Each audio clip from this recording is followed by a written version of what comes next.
Hello, everyone, and welcome to the first Evolving Solutions Coffee Talk of 2025. I appreciate you being here. My name is Michael Downs. I'm the Chief Technology Officer for Evolving Solutions, and today we're going to be talking about cybersecurity unfiltered. And in my mug today is actual unfiltered French press coffee from a little roaster in the Seward neighborhood called Code Blue, right diagonally across the street from Seward Co-op, if you're familiar with the Minneapolis area.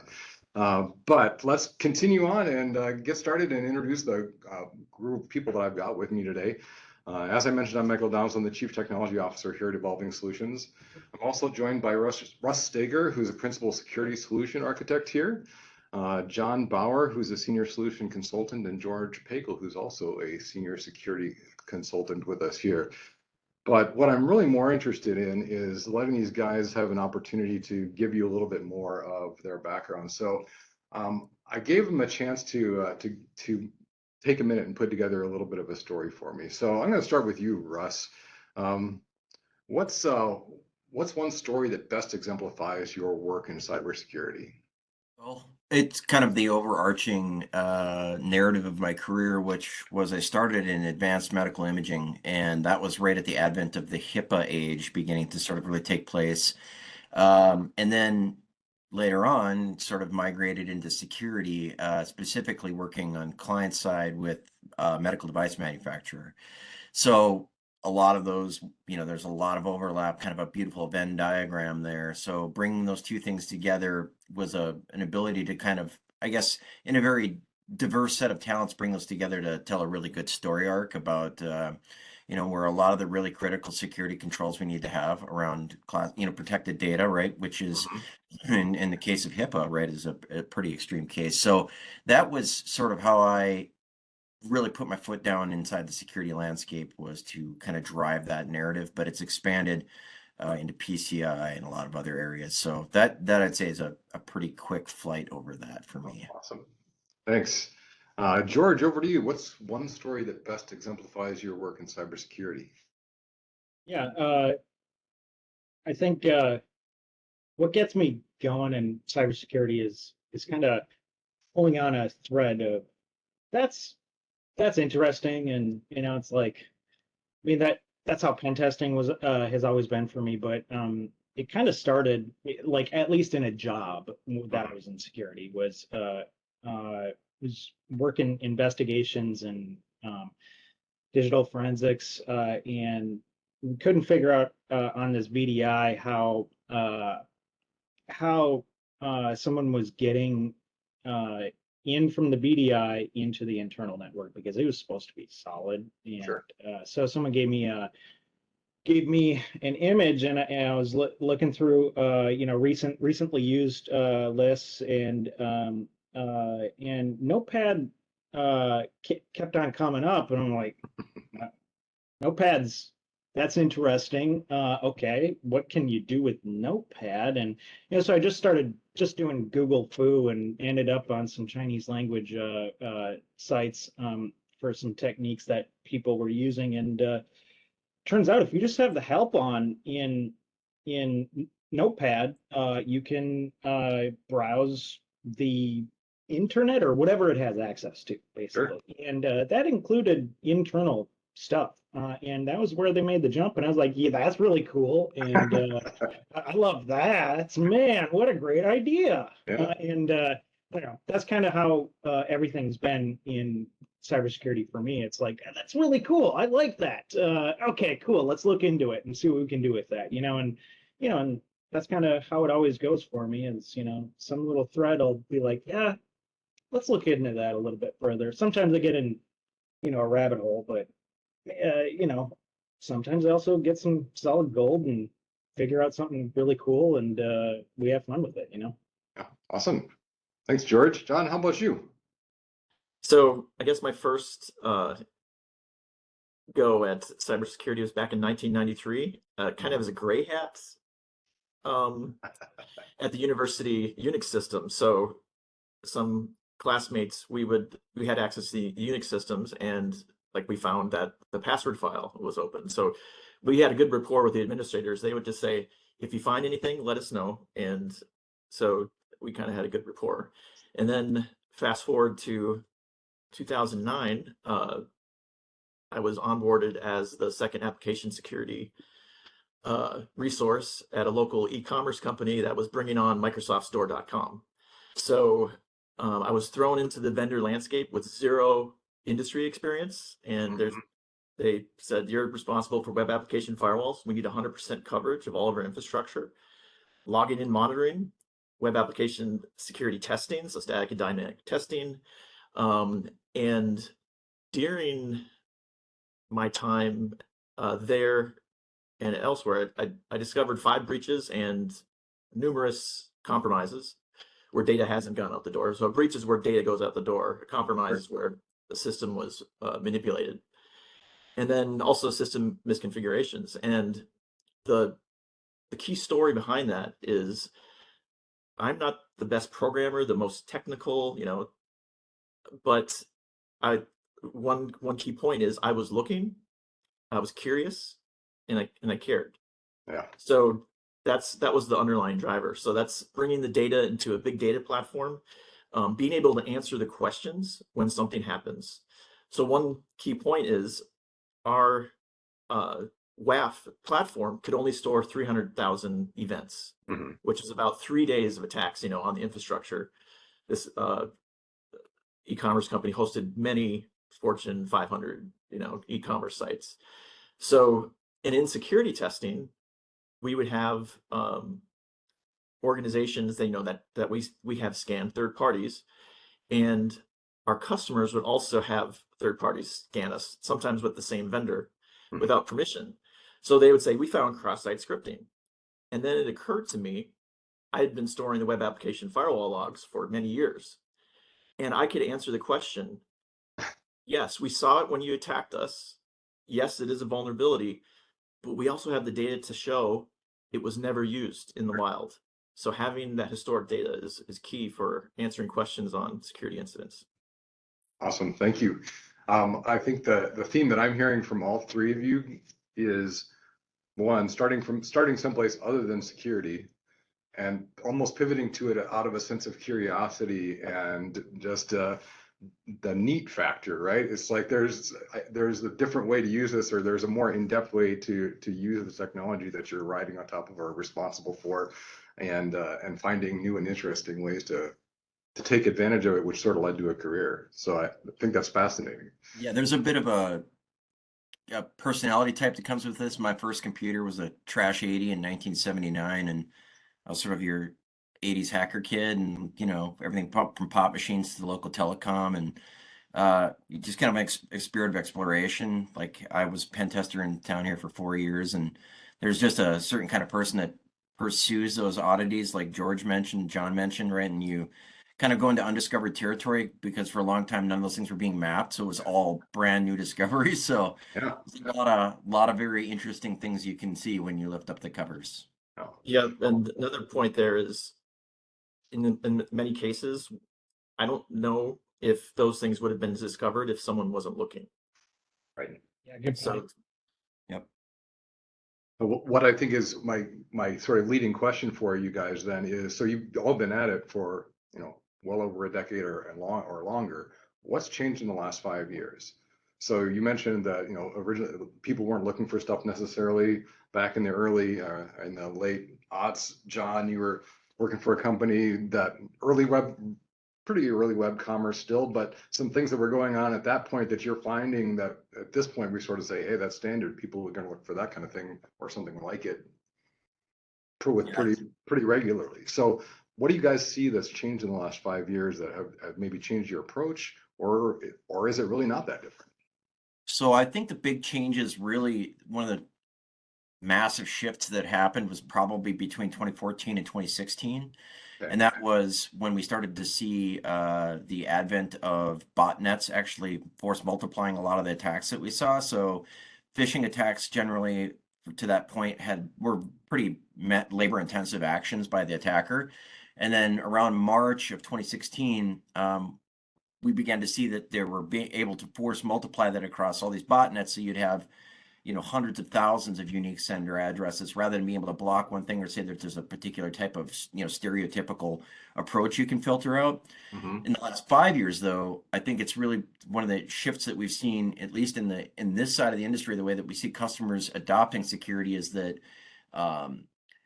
things like firewalls, endpoint protections have become really commodity security Mhm. discussions that we've kind of assumed that there's a low-hanging fruit layer that those things will accommodate. And then it really becomes understanding the nuance of who you are as an organization on the internet ocean of bad, Sure. and what weird ways about who you are as an organization are exploitable, and is somebody looking for you, right? Is somebody actually trying to find you? So it's kind of a merger of really organizations adopting an approach to having their own threat intelligence about who they are on the internet, and then understanding, what's actually happening in the wild and applying those to the way that they are sensitive to the kinds of alerting and monitoring that they do in their environment. So in a really, healthy SOC, we see those two sort of disciplines kind of merging together, threat intel and the monitoring strategy. Makes sense. Yeah, I think some of the things I've noticed is so managed detection and response. So there's a lot of AI being used, kind of black box AI. You're putting a lot of trust. I guess I would call it magic bullet security. So you're hoping that the detections and the logs and the SIM, the Security Information Event Manager, SIEM, that is doing detections on the data. You're putting a lot of trust in someone else. Sure. So yeah, the AI and machine learning, that has been touted since I started, like in 2011, right? So there's platforms that have machine learning and AI in all this. So I think with the emergence of generative AI, I think that delivers the true promise of doing that, and possibly in different ways, with generative AI being able to create virtual analysts that can do the hunting and the investigations and the curiosity at scale. So absolutely, I think that's a fascinating way to use generative AI. Is sort of a different perspective. I think the thing that many of our clients have come to us, or that there's a lot of buzz in the industry period around, is I want to use Gen AI. What's the unique challenge? What's the unique security challenges around generative AI that are showing up? And I mean, obviously, data classification is one of the big ones that people talk about, but I think gets to be more complex than that. Yeah, one thing that I in my use of Gen AI, one thing that I'm very aware of, especially when I'm rolling my own open source thing on my home network, doing my own thing, the database it's sitting on is unencrypted and just chilling right there.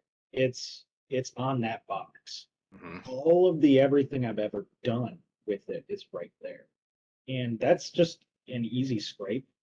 And Sure. if all that's on the front end is just the chat prompt or an API or whatever, that's attackable to get out information at the time, at this very moment it is anyway. There's subject to change day to day as things go, but it's not a lot of, I would say, well planned security around the use of sensitive data inside of those, unless you have direct control over every bit of it. Sure. That one of the risks. Another great technology is automated penetration testing. So being able to do penetration testing on a cadence and safely in production environments. So you might not be able to bring in penetration testers all the time. So there's vendor platforms that can actually do this on a cadence, just like you would do your quarterly application security testing for like PCI.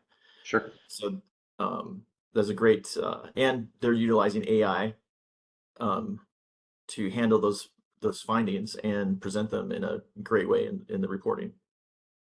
Important story that's developing back in these responses, Michael, we saw in the case of the earlier comment where we have these botnets that were making phishing happen a lot faster, is that we have this now catch-up effect where where the defenders are starting to realize that some of the capabilities we have to do to force multiply our ability to defend are also starting to come through, because the key axiom in all of this, whether you're the attacker or the defender, is that nature seeks the path of least resistance. So the attackers are going to use the least amount of effort to deploy the most amount of force upon their target, and in kind, the defenders need to use tooling like John mentioned to do at scale and speed defensive understanding their environment to know how to react, right? And so that as a theme in the last 5 years, right, like we just see this merger of technology really coming up to it's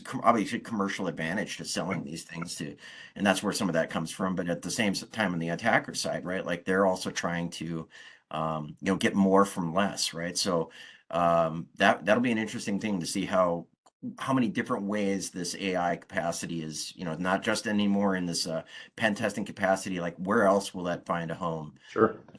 There's a lot there.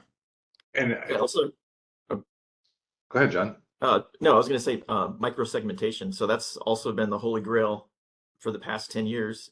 And so how can you do that? So there are vendor platforms that are utilizing AI to map out your network, making decisions, isolating certain classes of devices. It's actually become real.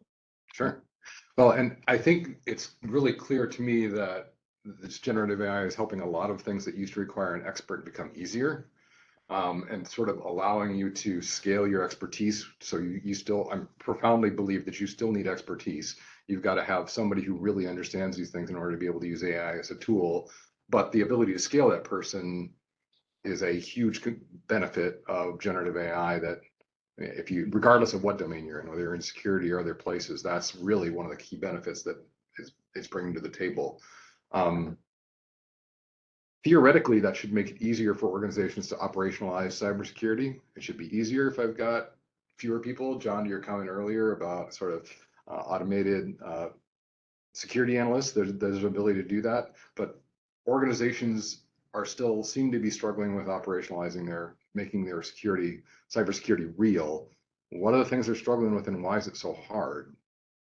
Yeah, so one of the big themes that we see is that organizational turnover in cybersecurity teams kind of disconnects a tribal sense of the historical approaches that they've had, the things they've had to care about. Sure. So a CISO oftentimes comes into somebody else's budget, and if they ever get to the chance of developing their own, they rarely see it fully to its fruition, right? They're moving around, and so you kind of have this constant churn in what the underlying narrative is, as well as new threats come along and they have to adapt that plan.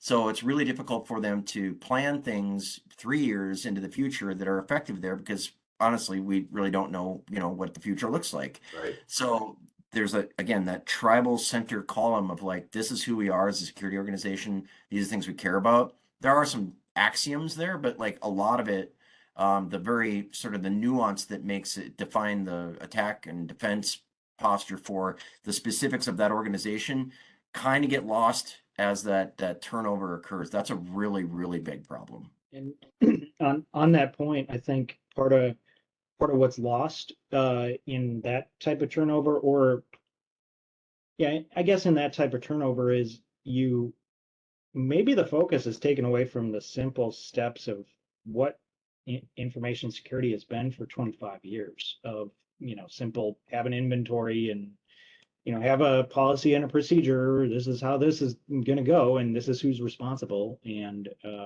like the very simple things of human interaction with the data and infrastructure and the people of this is how we're going to move this through the process so that we're not having as much friction. We're not the no guys. We're the innate. We're trying to make this make what you need to get done safe, so that we're not losing our business. Doing whatever comes up next. And if there's turnover and it's not written down well, and the bus comes by and you happen to be in front of it, what's the person behind you going to do? And that's still the same problem forever. Well, what have you guys seen in terms of organizations that have been successful dealing with that, right? I mean, there's definitely a core people issue here, and a core knowledge gap issue. theoretically, Gen AI would have some positive impact on that, right? We've got that's built into some tooling that would endure beyond particular people coming and going. But there's more here, right? And there have been successful security organizations. You guys have been part of many of them.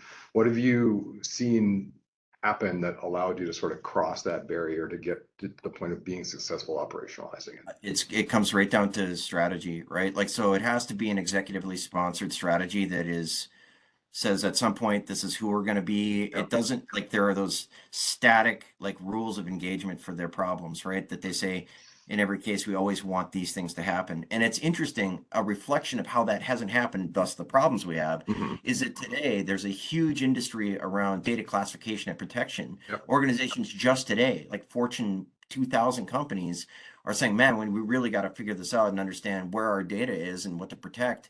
I mean, in a perfect world, that would have happened 12, 13 years ago, and they'd be trying to reinforce the knowledge they had about that weakness or those soft spots, just with whatever the new technologies that came along to further enforce those rules or those perspectives on risk, right? But now organizations have been, again, lots of turnover, disconnection in the tool narratives, so you end up with organizations that are just trying to solve for point solution issues, right? Like there's a specific type of ransomware, or we need to go after a specific type of non-human identity problem, right? Like, while those things are obviously good to attend, there's a deeper thread there that comes back to strategy. If you don't have the executives understanding the componentry of security and information, as an ownership problem or a management problem, then you just are trusting people to, go out and try to shoot and move every day rather than, look at a full battle plan. Right. And I know one of the things that I know you're really passionate about, Russ, is metrics and being able to use those as a way of validating what you just talked about. Yep, absolutely. And so, organizations, whenever I go in and I sit down across from a CISO or CIO, that, I kind of need to understand who they are and how the organization operates from a, new standpoint. I always say, like, what metrics do you collect? Who sees them and what do you do with them? And invariably you get a blend of answers, right? And rarely is it, yeah, we collect them, they're operationalized, they drive some SOAR functionality even, right? Like there's all of this, executives can double click on an icon on their desktop and they can go to a dashboard and move sliders around and kind of play with the data. Very, very rare. Like I've had maybe one or two clients that have had that. And the problem is it's a lot like building a house, right? Like if you aren't measuring twice before you cut, right? What are you actually, what's driving your decisions, right? And so there's without metrics, you're really just making decisions based on a sort of maybe even an emotion or a current pressure that could be mitigated at speed and length and time into the future if it was approached from a standpoint saying, how do we know if we're actually making progress on this problem? So metrics, static, which are the things you always care about, measuring those, like how well do we have our mean time to detection and mean time to respond, like what do those values look like for our organization? And then the dynamic, which are, if we decide to pick up a new solution, how quickly are we seeing value in our ability to try to, as a project, right, like roll that out or whatever. Making sure that you have metrics surrounding your decisions is the only way that you can convert that story into a non-security language that the rest of the executive group can understand and do something about. Otherwise, get locked out. Yeah, and that's another huge challenge, is just talking about metrics and data, the sheer volume of data that is being generated by machine systems and log files.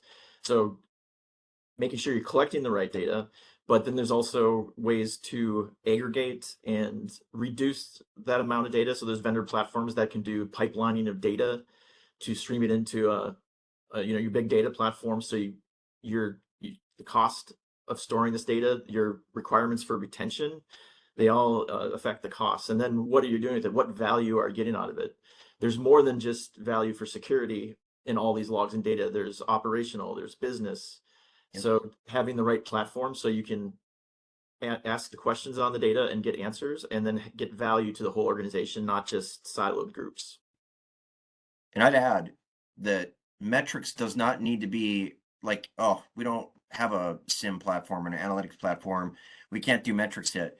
Just not having a SIM or an analytics platform is itself a metric, right? So start with the basics, right? The big blocks at the bottom of the pyramid, and start with the foundational questions that can you answer them? And if not, where do you go to get that information? If you don't have that, what do you need to do to get it, right? That is, you need to start with that foundational concept of building your metrics stack. Right? Literally a checklist. Just start there. Honestly. You know, like you don't have anything, just get a checklist.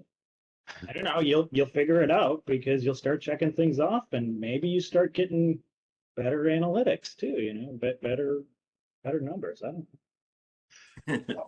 And I think you guys have kind of started to answer my next question, which is really in security, it's a little bit like insurance, or maybe I'd like to think about it more like aviation, right?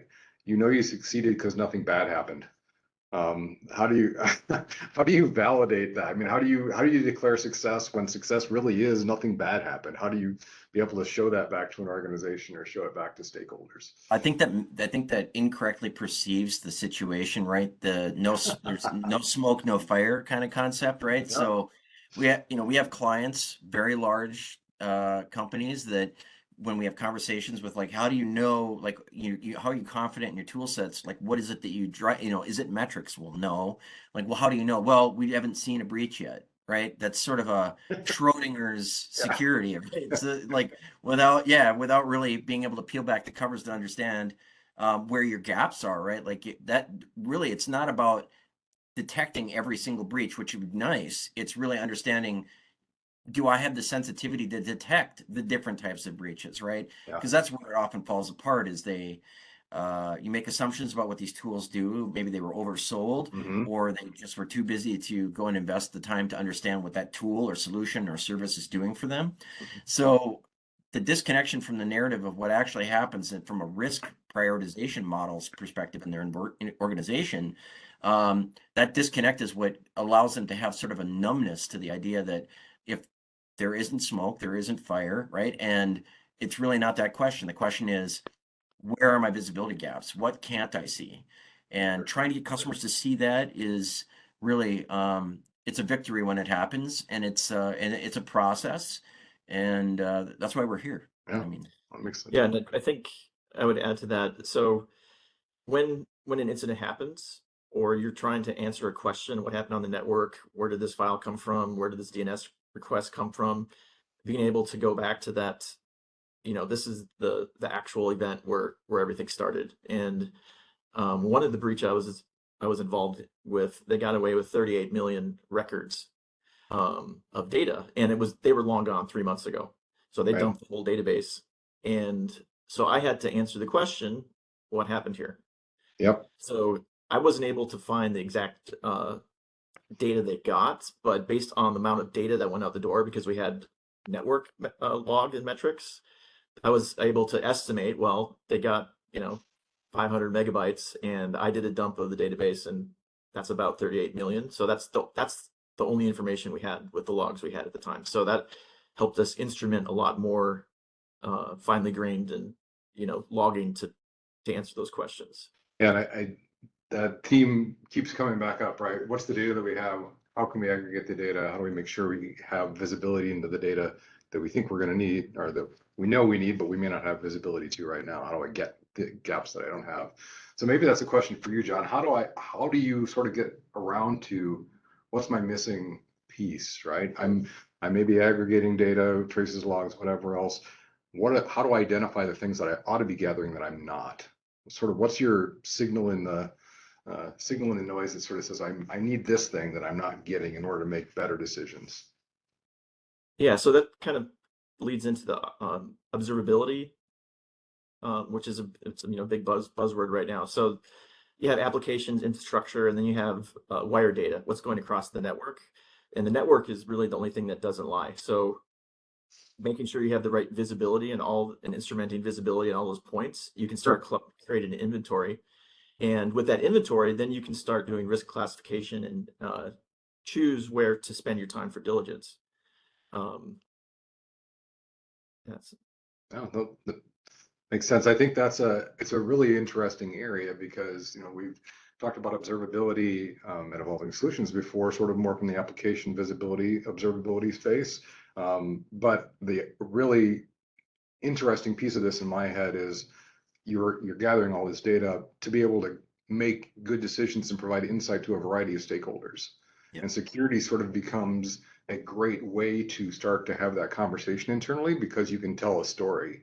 I can't tell you what happened over here if I haven't been collecting this and putting it someplace where I can make a decision about it. Yep.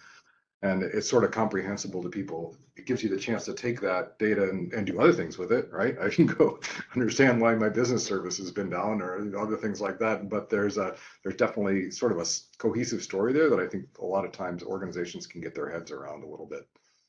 And the story you can tell is only as good as your root cause analysis, right? If you don't have the ability to go pull out that fine detail, your story can be pretty uninstructive. It can be pretty bland and avoid a lot of really valuable lessons learned, right?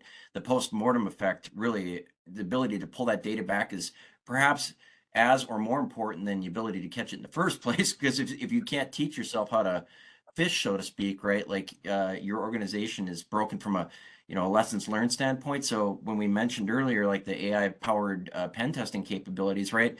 In an organization that's trying to figure out where their visibility gaps are, if you fire off a tool like that and you get absolutely no alerting from your existing security profile, right? That tells you that there's work to be done in terms of detecting those types of movement activities, right? Like those very concrete objective examples exist throughout different layers and tiers of security controls, like understanding where those are for you and what you need to do to draw out those states where you should be alerting but you're not.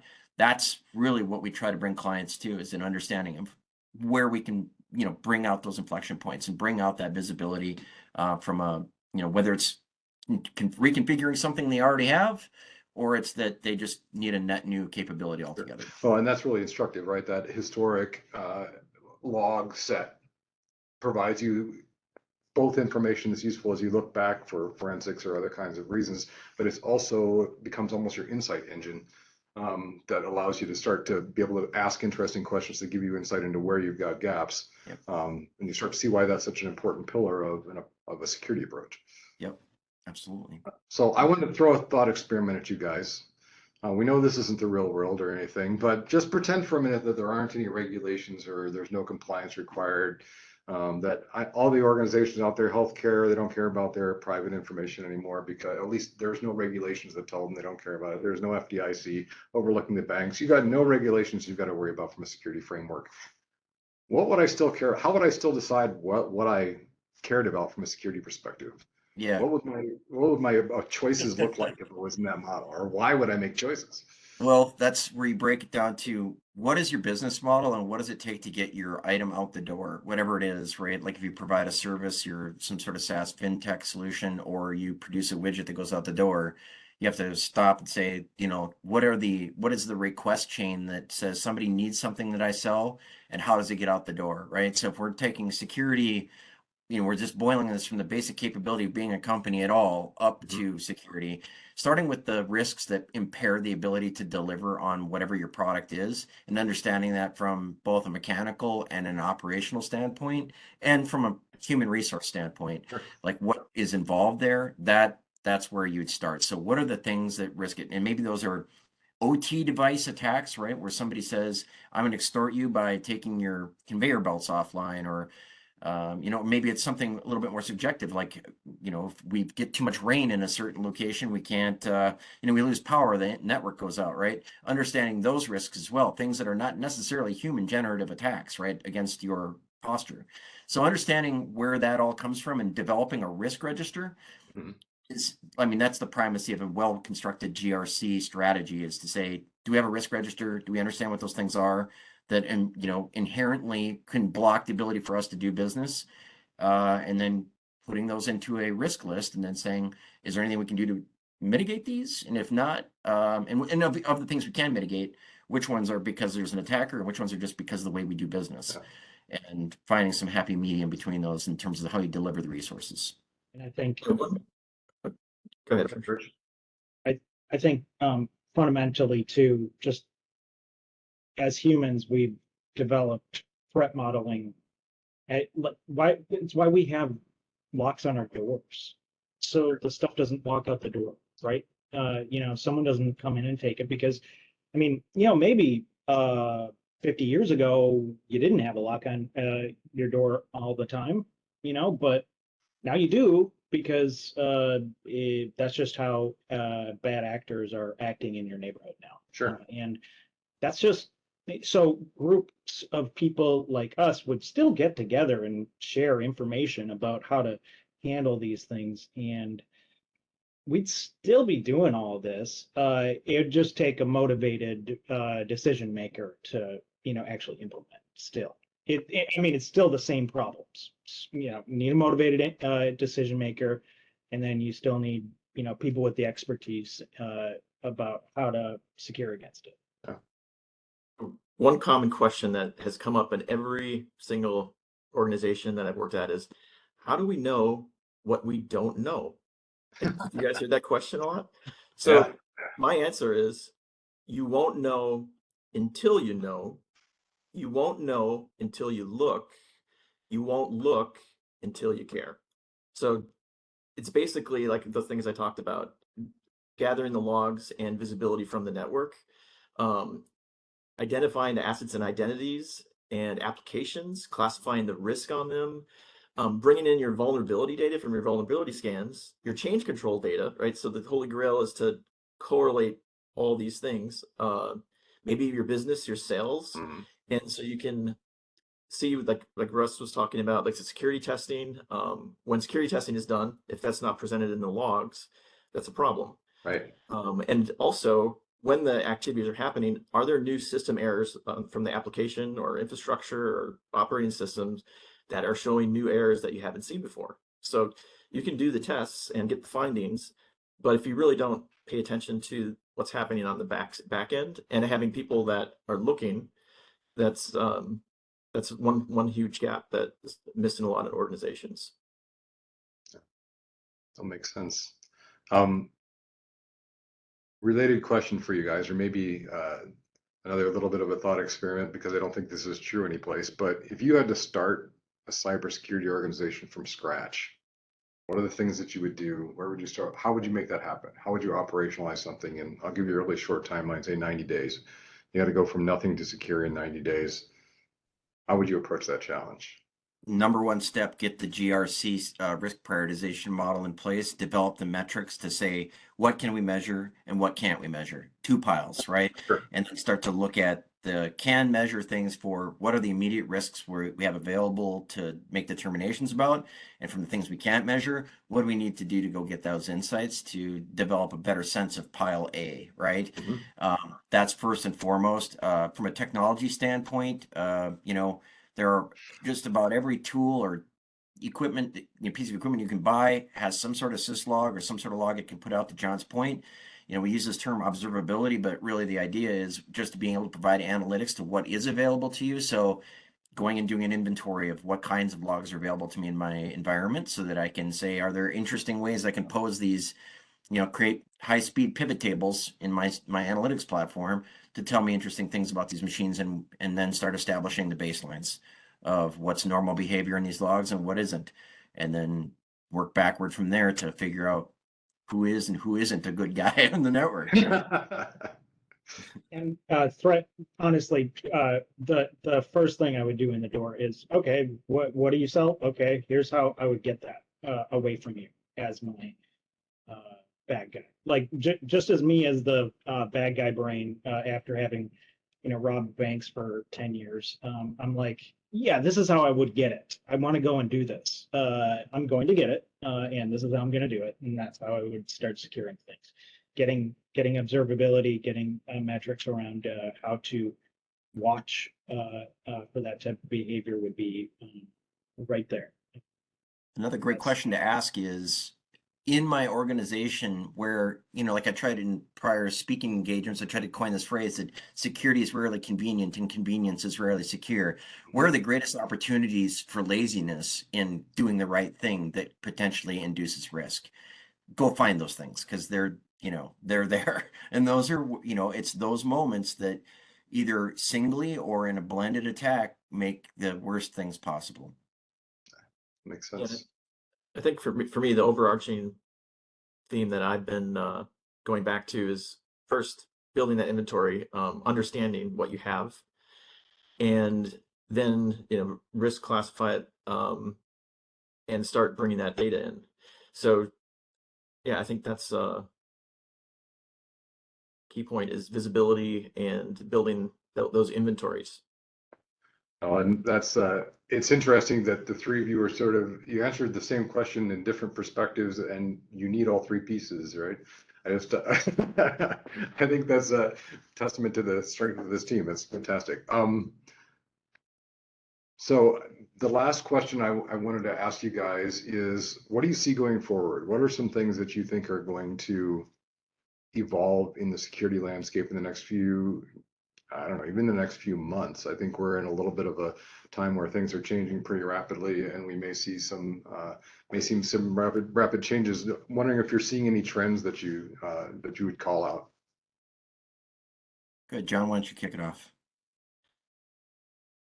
So in my experience with application security testing, there's a lot of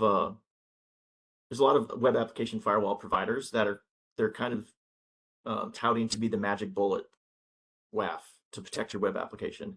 But there are so many other application vulnerabilities that that testing will never detect. For example, just the simple flipping an ID in like a parameter. Sure. So the diligence to do manual secure code reviews where appropriate, having the right login visibility, and really having humans do the testing to do threat modeling on the application and go that deep. So even with all the protection layers, how many vendor platforms have we still, have been breached? And what system flaws? So there's system flaws that go deeper, that can be detected by anything. They have to be tested or validated by human. And with AI, potentially we can have AI testers testing these business logic and basically validating requests that would not trigger any signature detection. One point on that, in the bug bounty communities right now, you're like, the way the big bug bounty players work is having this detection of changes. They know the underlying platforms that these things are sitting on top of, and what they could be vulnerable to. And if there's a change in this part of the software, this part of the middleware that goes into this, and they know that all of these websites have it. This is the same way threat actors are looking at this. Just that the bug bounty guys get money for putting this in, and they hopefully get it secured in time. But it's building in these workflows. We know that attackers and bug bounty guys, folks, are doing this. How do we get that on us as defenders end of? Maybe that needs to be part of our threat intel feed. Is this is being operationalized on the attack side? We need to start looking at this from us defending our own apps side as well. George just gave me the segue I needed, so that from my perspective, the trends I think that are going to really shape the way we do things, I keep coming back to this, concept of nature seeks the path of least resistance, right? So as we develop all these AI capabilities, generative AI capabilities, and in our SIM landscape will merge into that, I think we're going to see that the usefulness of the data that we have about our environment fitting into things like an LLM-like concept about making it easier for us, if we have lots of turnover in our operational teams, that somebody can be added to a team. And then rather than having to ask a more beautiful question of their data by having the talent to know how to write the right question into a query language, they just have to know how to ask the simplest question to get the right information. So we're going to see systems drifting toward really anybody from your NetOps, your client services team, being able to come in and sit in your SOC if you have a turnover in people and you need bodies, right? That these people can ask questions that are less expertise driven and more about understanding root cause analysis from a point that this system has, all this data that we have about our observability is being migrated into this least, effort required tooling.